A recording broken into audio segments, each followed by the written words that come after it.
తెలంగాణలో ఏం జరుగుతుంది? తెలంగాణలో ఏం జరుగుతుంది? ఎందుకంటే కాంగ్రెస్ పార్టీ అధికారంలో ఉన్నటువంటి 4 రాష్ట్రాల్లో చూస్తే కనుక అతి కీలకమైనటువంటి రాష్ట్రంగా తెలంగాణ అని చెప్పాలి. ఎందుకంటే ఇక్కడ ట్రయాంగులర్ ఫైట్ చాలా టఫ్గా ఉంది. కేరళలో చూస్తే కనుక 2 పార్టీలే వస్తే యూడీఎఫ్ లేదంటే ఎల్డీఎఫ్ 2 కాబట్టి అక్కడ అధికారం ఏం కాదు. కర్ణాటకలో చూసినా కూడా జేడీఎస్ వీక్ అయినటువంటి నేపథ్యంలో 2 పార్టీలే ప్రధానంగా బీజేపీ కాంగ్రెస్. కానీ ఇక్కడ మాత్రం చూస్తే బీజేపీ బలంగా ఉంది, బీఆర్ఎస్ ఏమో ప్రధాన ప్రతిపక్షంగా 10 ఏళ్ల పాటు పరిపాలించి సెంటిమెంట్ని క్లెయిమ్ చేస్తున్నటువంటి పార్టీగా బలంగా ఉంది, కాంగ్రెస్ అధికారంలో ఉంది. ఈ 3 ట్రయాంగులర్ ఫైట్. మళ్ళీ ఎంఐఎం కూడా ఒక 25-30 నియోజకవర్గాల్లో ప్రభావం చూపగలిగినటువంటి 7-8 నియోజకవర్గాల్లో ఒంటరిగా గెలుపు సాధించగలిగినటువంటి స్థాయిలో ఉంది. ఇన్ని బహుముఖమైనటువంటి పార్టీలు ఉన్నాయి. తెలుగుదేశంకి జనసేనకి కూడా కొంత బలం ఉంది. ఈ నేపథ్యంలో మొత్తం మీద తెలంగాణలో ఏం జరగబోతుంది? తెలంగాణకి ఇంకా 2.5 సంవత్సరాలు దాటిపోయింది.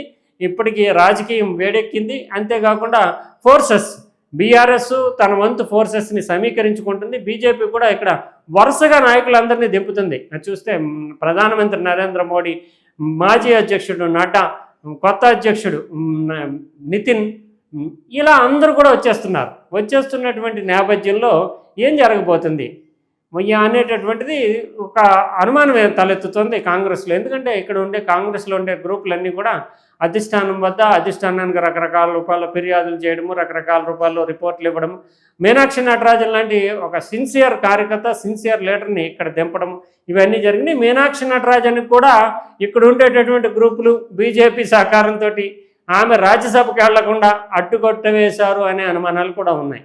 తెలంగాణలో ఈ పట్టుకోల్పోతే కనుక మొత్తం ఇప్పటికున్న అతి తక్కువ సంఖ్యలో ఉండేటటువంటి రాష్ట్రాల్లోనే ఇంకా పట్టు నిలుపుకోలేకపోతే కనుక భవిష్యత్తులో కాంగ్రెస్ పార్టీ క్లెయిమ్ చేసుకోవడానికి అవకాశం ఉంటుంది. 2029 ఎన్నికల నాటికి క్లెయిమ్ చేసుకోవడానికి అవకాశం ఉంది. అందులోని 2029 ఎన్నికలకు ముందే ఇక్కడ సాధారణంగా సార్వత్రిక ఎన్నికలు జరుగుతాయి. అంటే ఉమ్మడి ఎన్నికలు, జిమ్లీ ఎన్నికలు రాకపోతే కనుక ఇక్కడ ముందే జరగాలి. ఈ నేపథ్యంలో తెలంగాణ పట్టుకోల్పోతే అది ఇంపాక్ట్ అనేది దేశవ్యాప్తంగా పడుతుంది. కాబట్టి తెలంగాణలో ఏం జరుగుతుంది?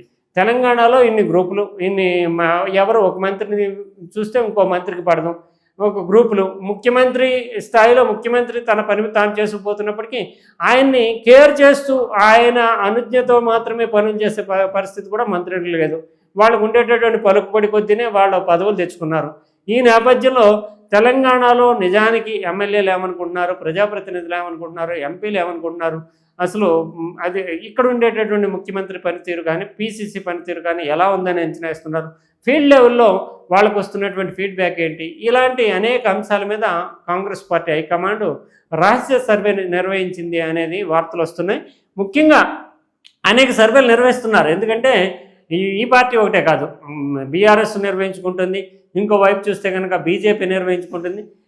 బీఆర్ఎస్ నాయకుడు కేటీఆర్ అయితే 4 సర్వేలు నిర్వహించారు, ప్రజలతో సర్వేలు నిర్వహించారు. ఆ 4 సర్వేల్లోనూ కూడా కాంగ్రెస్ వెనకబడిందంటూ కేటీఆర్ ప్రకటించారు. కానీ కేటీఆర్ చేసినటువంటి ప్రకటన పొలిటికల్ గిమ్మికా, లేదంటే ఆయనకి వివిధ సర్వే సంస్థలతో ఉండే సంబంధాల నుంచి సాధికారికమైన విశ్వసనీయమైనటువంటి సమాచారాన్ని తీసుకుని ప్రకటించారా, ఇది మనం నిర్ధారించలేము. కానీ సర్వేలు అయితే నిరంతరం జరుగుతున్నాయి. సర్వే సంస్థలు కూడా యాక్టివ్గానే ఉన్నాయి. ఎందుకంటే వాళ్ళు బతకాలి కాబట్టి రకరకాల రూపాల్లో ఎవరికి కావాల్సినటువంటి డేటాని ఆ మేరకు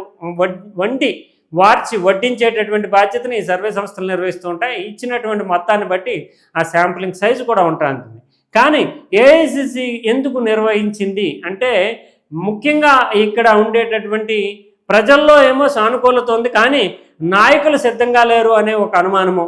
ఇక్కడ కొత్తగా అంటే ఒక రకంగా చెప్పాలంటే మరీ సీనియర్ కాకుండానే పార్టీలో ముఖ్యమైనటువంటి పదవుల్లోకి వచ్చేసినటువంటి ముఖ్యమంత్రి కావచ్చు, వీళ్ళ మీద నాయకుల్లో ఓవరాల్గా నాయకుల్లో ఎలాంటి సంతృప్త స్థాయి ఉంది, ఈ అంశాల మీద నిర్వహించారనేది మీడియా రిపోర్ట్. అయితే దానికి సంబంధించి సర్వే పత్రంలోని భాగాలు ఓవరాల్గా అయితే ఇది కొంత విశ్వసనీయమైనటువంటి అంశంగానే కనిపిస్తుంది.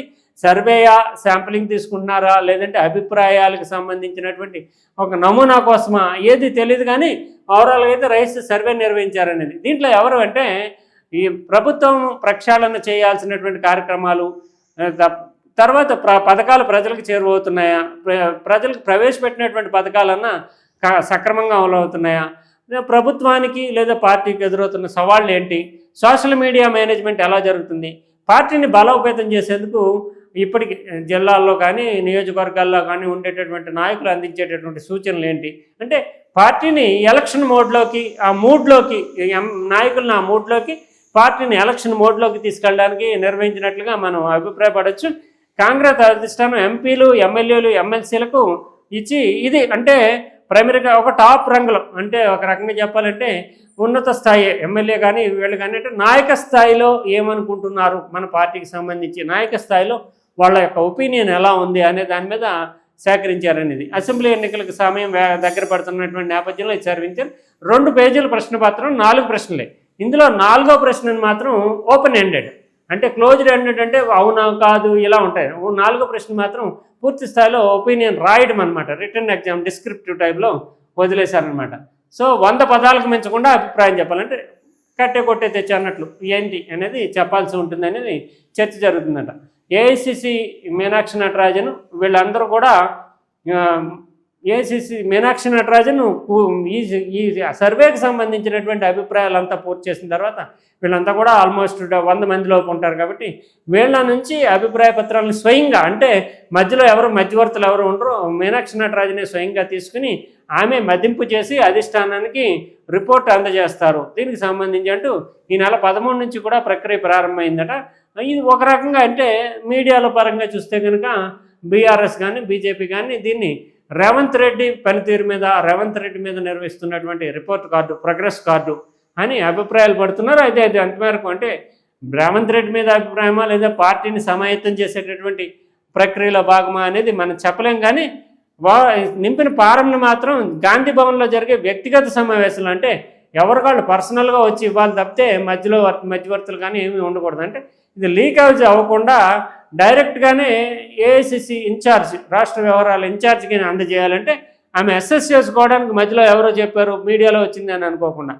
సో ఈ 4వ ప్రశ్న మీద కూడా ప్రజాప్రతినిధులు అంటే ప్రభుత్వానికి సంబంధించినటువంటి దాన్ని కానీ పార్టీకి సంబంధించినటువంటి దాన్ని కానీ ఇండివిజువల్గా అంటే ఓపెన్గా వదిలేశారు. మీరు ఏదైనా చెప్పండి, అది చాలా కీలకం కాబోతుంది అనేటటువంటిది చెప్తున్నారు. అంతర్గతంగా కూడా కాంగ్రెస్లో ఉండేటటువంటి విభేదాలు ఇతరత్ర కూడా ఈ సర్వేలో వెల్లడి కావచ్చు, అయితే బయటికి రాదు. ఎందుకంటే మీనాక్షి నటరాజన్ అత్యంత లాయల్టీ కలిగినటువంటి కాంగ్రెస్ పార్టీ కార్యకర్త నాయకురాలు. అందువల్ల ఏది జరిగినా ఎంత లోపం ఉన్నా ఎంత వర్గ విభేదాలు వ్యక్తమైనా కూడా సమన్వయం చేయడానికి సర్ది చెప్పడానికి గ్రూపుల మధ్య దీన్ని కూడా సర్వేని కూడా ఆధారంగా చేసుకోవడానికి అవకాశం ఉంది. ఇప్పుడు అంటే 2.5 సంవత్సరాలు దాటిపోయింది, 3వ ఏళ్ళలో ప్రవేశించబోతున్నటువంటి నేపథ్యంలో ఖచ్చితంగా ఇప్పటికీ జరిగినటువంటి దాంట్లో ఏమన్నా నష్టం ఉన్నా డ్యామేజ్ జరిగినా పార్టీ ప్రభుత్వం అనుకున్న తీరులో పనిచేయకపోయినా సర్దుబాటు చేసుకోవడానికి సమయం సరిపోయేటటువంటి స్థితిలో ఉన్నారు. ఒక రకంగా చెప్పాలంటే కాంగ్రెస్ ప్రభుత్వము ఇక్కడ జంక్షన్లో ఉంది, కరెక్ట్గా కోడెల్లో సగానికి సంబంధించిన కోడెల్లో ఉంది. కాబట్టి ఇప్పుడు కనుక దిద్దుబాటు చర్యలు తీసుకోకపోతే భవిష్యత్తులో ఒక 1 year ఉండగా ఏమి సర్దుబాటు చేసుకోలేరు. కాబట్టి నాయకత్వంలో ఉండేటటువంటి విభేదాలు, నాయకుడి పట్ల ఉండేటటువంటి అసంతృప్తి, పార్టీ పనితీరు పట్ల నాయకుల్లో ఉండేటటువంటి అసంతృప్తి ఎమ్మెల్యేల స్థాయిలో వీటన్నిటిని దిద్దుబాటు చేయడానికి ఇప్పుడు టైం పీరియడ్లోకి వచ్చేసింది. కాబట్టి ఖచ్చితంగా ఇది ఒక కీలకమైనటువంటి సర్వే కాబోతోంది అనే అంచనాలు వెలువడుతున్నాయి. ఓవరాల్గా చూస్తే కనుక ఈరోజు ఇది ముఖ్యమైనటువంటి వార్తల సమాహారం.